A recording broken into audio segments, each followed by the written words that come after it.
Hello students, आज हम पढ़ने वाले हैं गोलीय पृष्ठ से अपवर्तन और यह है चैप्टर का पहला डेरिवेशन जो आज से पिछले कई सालों में 3-4 बार पूछा जा चुका है। तो बड़े ध्यान से देखिएगा, बहुत आसान डेरिवेशन है, पलक झपकते हो जाएगा सॉल्व। तो चलिए एक बार आपका स्वागत करते हैं बहुत इजी क्लासेस पर।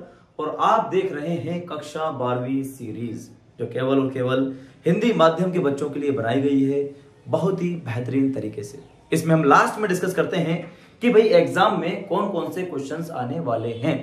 टॉपिक के बीच में से अगर हमें लगता है कि ये क्वेश्चंस आ सकता है तो वो भी आपको साथ में ही डिस्कस कर लिया जाता है। कॉपी पेन निकालो, मस्त बिंदास होके देखिए। शुरू करते हैं आज के इस लेक्चर को, गोलीय पृष्ठ से अपवर्तन। आ जाओ। सबसे पहले बनाएंगे हम लोग एक गोलीय पृष्ठ। कैसे बनाना है आपको देखिए, ये बन गया गोलीय पृष्ठ। ठीक है साहब। अच्छा, यहां हम एक तरीके से लाइन ड्रॉ कर देते हैं जिससे हमें आइडिया लग जाएगा कि भाई ये हिस्सा तो हमारा कांच है पूरा। ये हिस्सा क्या है बेटा? कांच। और इस साइड क्या है बोलो? हवा। दैट मीन्स यह तो हो गया माध्यम नंबर 1 और ये कांच वाला हो गया हमारे पास माध्यम नंबर 2। यह कांच है तो यह कैसा माध्यम होगा बताओ? सघन माध्यम होगा। दैट मीन्स यह हो गया आपके पास सघन माध्यम और ये वाला होगा बेटा आपके पास विरल माध्यम। ओके, अब क्या करेंगे, यहां से हम लेंगे इसका ध्रुव और बीच में एक लाइन ड्रॉ करेंगे। एक लाइन ड्रॉ कर दीजिए। कर दी line draw.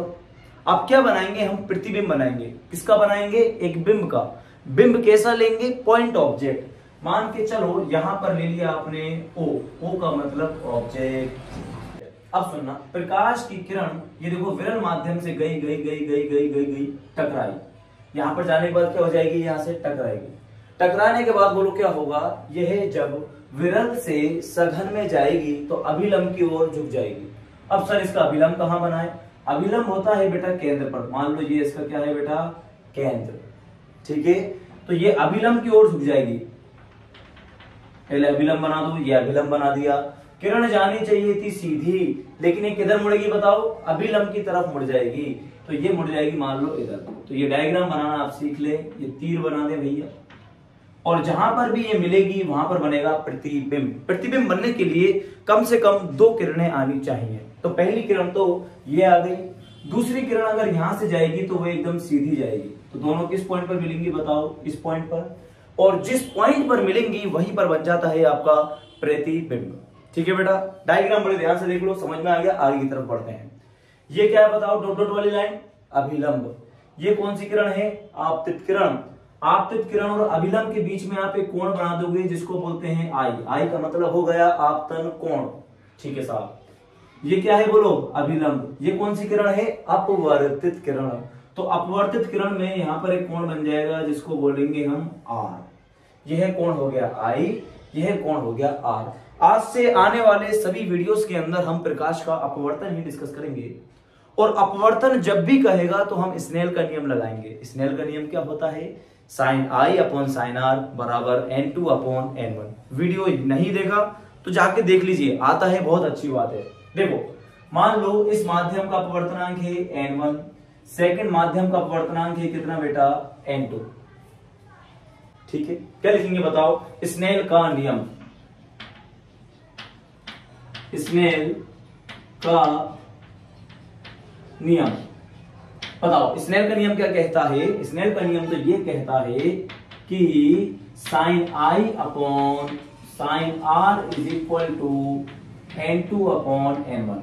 Sign I upon sine R बराबर N2 अपॉन N1। किसका नियम है बताओ? ये है स्नेल का नियम है। अच्छा ठीक है सर। अब पूरा का पूरा चैप्टर हम पढ़ेंगे छोटे छोटे कोणों के लिए। किसके लिए पढ़ा जाएगा बताओ? छोटे छोटे कोणों के लिए। तो याद रखना, छोटे एंगल्स के लिए यदि कोण बहुत छोटे हों, यदि कोण बहुत छोटे हों तो साइन थीटा बेटा थीटा के बराबर होता है। मतलब साइन आई किसके बराबर लिख दूंगा मैं? आई के। और साइन आर को किसके बराबर लिख दूंगा बोलो? आर के। साइन आई के बराबर, साइन आर के बराबर। दैट मींस इस वाली इक्वेशन को कैसे लिख सकता हूं मैं? साइन से साइन काट दो, ऊपर क्या बचेगा बोलो? आई, नीचे क्या बचेगा? आर बराबर N2 अपॉन N1।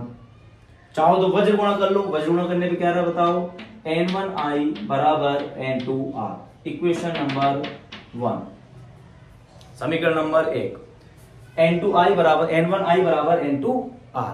अब क्या करेंगे सर, अब बेटा मेरे को i और r की वैल्यू फाइंड करनी है। किस की वैल्यू फाइंड करनी है बताओ, i और r की वैल्यू। कुछ पुरानी बातें करते हैं। ये क्या है बताओ, बिंब, बिंब की इससे दूरी क्या कहलाएगी, कि सर इससे दूरी तो u कहलाती है, तो u लिख दो बेटा, ओके। ये क्या है बताओ, c का मतलब वक्रता केंद्र, वक्रता केंद्र मतलब ये क्या होगी बताओ, वक्रता त्रिज्या। ये क्या है बताओ, प्रतिबिंब, प्रतिबिंब की दूरी क्या कहलाती है बेटा, v कहलाती है। याद रखना, बिंब की दूरी u, वक्रता त्रिज्या r, और प्रतिबिंब की दूरी v। सिंपल लॉजिक है जो आपको याद रखना है।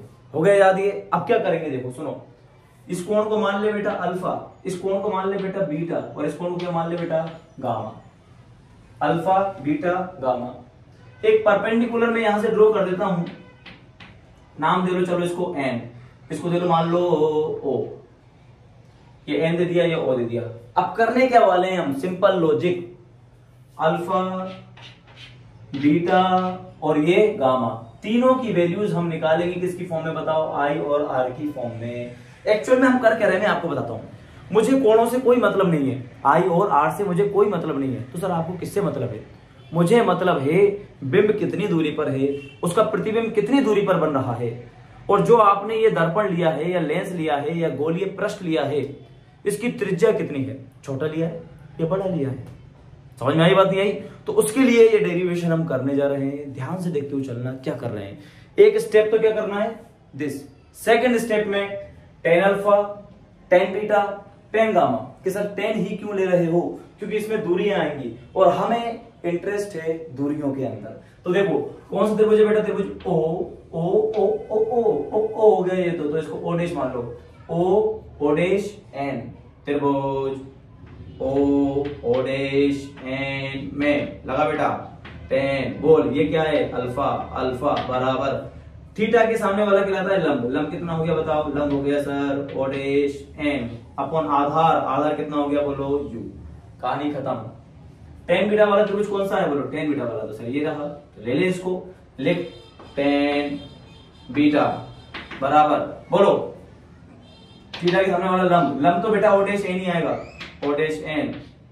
दूरी कितनी है बताइए वाली r, दूरी कितनी होगी r। कंफ्यूज मत होना, ये तुम्हारी समझ के लिए लिया है। जब इसको छोटा लेंगे ना तो ये बिल्कुल पास पास ही है, ऐसा नहीं कि सर इनमें डिफरेंस है, नो, ये दोनों क्या है बिल्कुल पास पास हैं। तो क्या लिखूंगा मैं, O dash N upon r। तीसरा क्या लेंगे बोलो गामा, तो गामा के लिए क्या लिखेंगे बताओ, टेन गामा बराबर, बताओ टेन गामा के लिए बेटा ये वाला त्रिभुज मत ले देना छोटा वाला, कि सर ये वाला क्यों नहीं ले, अब ये तो खुद ही टेढ़ा है, इसमें टेन थीटा नहीं लगेगा, टेन थीटा लगेगा इसके अंदर। ये जो ओ डैश एन है ना, इसको लाना जरूरी है, तो ओ डैश एन को लेके आ गया। गामा कितनी दूर है, इतनी दूर है, अच्छा गामा इतनी दूर है, तो लगा ओ डैश एन अपॉन ये वाली दूरी कितनी है बता v, तो लिख दे ओ डैश एन अपॉन में v। बच्चा सवाल, O dash N upon u, O dash N upon r, O dash N upon v। अच्छा छोटे कोणों के लिए, छोटे कोणों के लिए टेन अल्फा भी किसके बराबर होगा, अल्फा के बराबर, तो अल्फा बराबर क्या हो जाएगा, O dash N upon U. छोटे कोणों के लिए टेन बीटा को मैं बीटा के बराबर लिख सकता हूं, क्या हो जाएगा, O dash N upon R. छोटे कोणों के लिए गामा को लिख सकता हूं मैं, O dash N upon V. बोलो भाई स्टेप समझ में आ गया फर्स्ट। अब सर आपने अल्फा बीटा गामा क्यों निकाले, चलो दूरियां तो आ गई, मैं दूरियां तो नजर आ रही मुझे यू वी आर, लेकिन अल्फा बीटा गामा को मैं कैसे पुट करूंगा, मेरे पास तो मेन इक्वेशन यह है, ये वैल्यूज मैं कैसे पुट करूंगा। अब कक्षा 10वीं की बातें करते हैं, आओ देखो, देख बेटा देख, ध्यान से देखना, ध्यान से, है ना, देख देख पा रहा है कि तू, अबे देख ये देख, ये कोण कौन सा है बोल, कि सही तो आई है, ओके।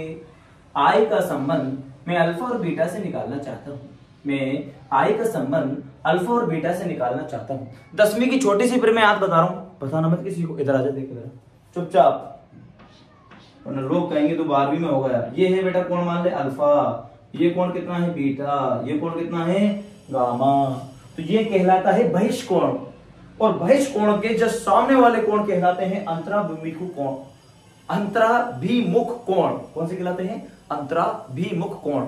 बहिष्कोण का मान अंतराभिमुख कोण के बराबर होता है। अल्फा बराबर बीटा प्लस गामा। अगर समझ आया हो तो इधर आ मेरे पास, बता इसमें बहिष्ठ कोण कौन सा है केसर, आई।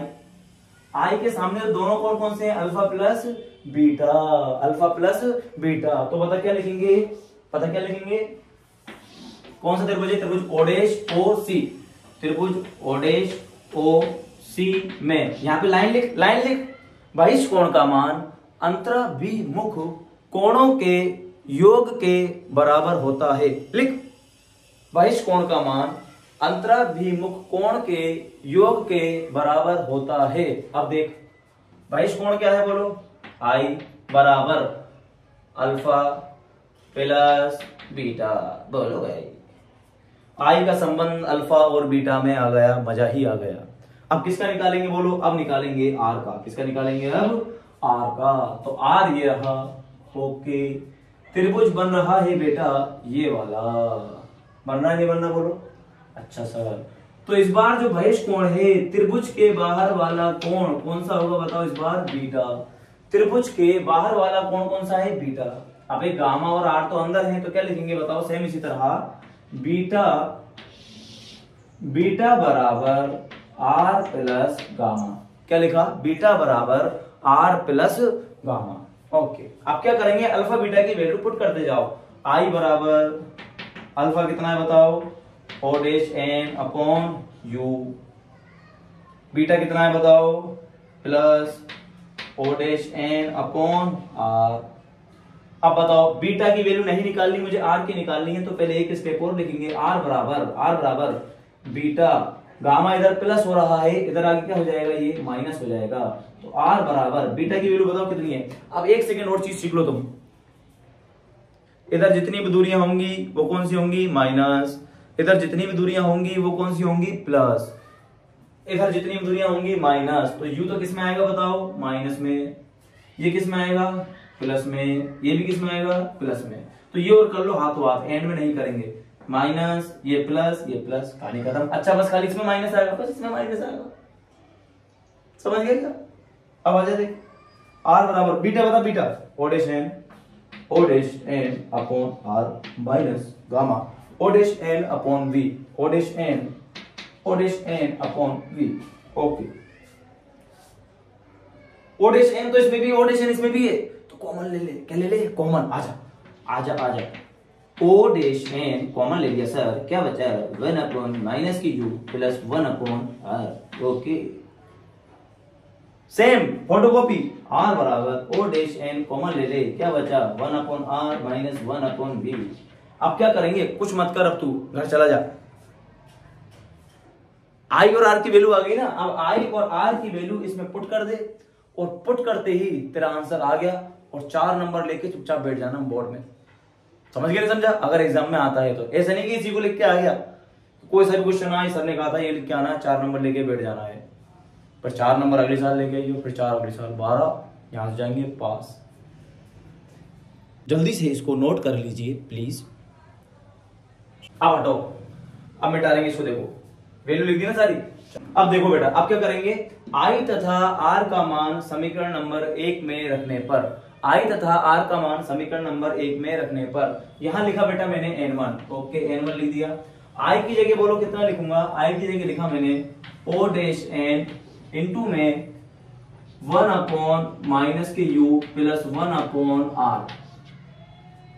इस इक्वल का साइन है, इक्वल का साइन लगाया, n2 की जगह n2 लिखा, r की जगह तो क्या लिखना है बताओ, r की जगह लिखेंगे o dash n into 1 upon r minus 1 upon v, 1 upon r minus 1 upon v। o dash n से o डैश n निकल जाएगा, क्योंकि बहुत उच्च रहा था ये, जो कह रहा था हर एक में आऊंगा, आजा हर एक में, निकल गया ना, o डैश n निकल गया। अच्छा अब क्या बना बताओ, n1 को बेटा मल्टीप्लाई करो, n1 अंदर मल्टीप्लाई होगा तो माइनस के n1 upon you, plus n1 को r से मल्टीप्लाई करो, n1 अपॉन r, दो डंडे n2 upon r minus n2 upon v। ये क्या हुआ, r तो इसमें भी है, r तो इसमें भी है, तो एक काम करते हैं, r वाली टर्म को एक साथ रख लेते हैं, बाकी दूसरी टर्म को एक साथ रख लेते हैं। तो इसको तो लेके आ रहा हूं बेटा मैं इधर और इसको लेके जा रहा हूं उधर। N2 माइनस वी माइनस का है, N2 अपॉन वी माइनस का है, इधर आगे किसका हो जाएगा बताओ प्लस का। तो N2 अपॉन वी प्लस का हो गया, यहां पर माइनस का पहले से मौजूद है, N1 अपॉन यू बराबर यहां पर कितना है बोलो N2 अपॉन आर माइनस यहां क्या बचा बोलो N1 अपॉन आर। एक सेकेंड और बस खाली हो गया देख derivation. N2 upon V minus N1 upon U is equal to LCM ले लो बेटा R N2 माइनस N1। जब प्रकाश की किरण N1 माध्यम से N2 माध्यम में जाती है तो फॉर्मूला क्या करना है बताओ N2 minus N1, N2 minus N1, N2 minus N1 VUR। Formula आपको याद भी रखना है क्योंकि अगला डेरिवेशन बहुत इंपॉर्टेंट है। लेंस मेकर फॉर्मूला या लेंस निर्माता सूत्र, उसकी शुरुआत ही यहीं से होती है। ये बोर्ड में कई बार आ चुका है, आपके पास बोर्ड के पुराने पेपर में एक बार देख लीजिएगा। बाकी ये टॉपिक यहां पर खत्म होता है। इसमें छोटा क्वेश्चन नहीं बनता, सीधा बड़ा क्वेश्चन ही बनेगा, साथ में कुछ ना कुछ ऐड होके आ जाएगा। जैसे प्रकाश का अपवर्तन किसे कहते हैं, स्नेल का नियम किसे कहते हैं, गोलीय पृष्ठ से प्रकाश का अपवर्तन सिद्ध करो। या एक बार क्वेश्चन ये आया हुआ है कि उसने ये वाला फॉर्मूला दे दिया और बोल रहा है कि इस फॉर्मूले को सिद्ध करो, तो सिद्ध कर देना, आपको क्या दिक्कत है बोलो। वीडियो देखने के बाद एक बार कमेंट कर दिया करो कि हाँ हमने देख लिया, पता चल जाता है, थोड़ा सा अच्छा लगता है हमें। अगर आपको इधर उधर डिस्ट्रैक्शन होता है तो घोड़े की तरह वो लगा लो, केवल और केवल फोकस होना चाहिए आपका पढ़ाई पर। चलिए चलते हैं, मिलेंगे नेक्स्ट वीडियो में, तब तक के लिए धन्यवाद।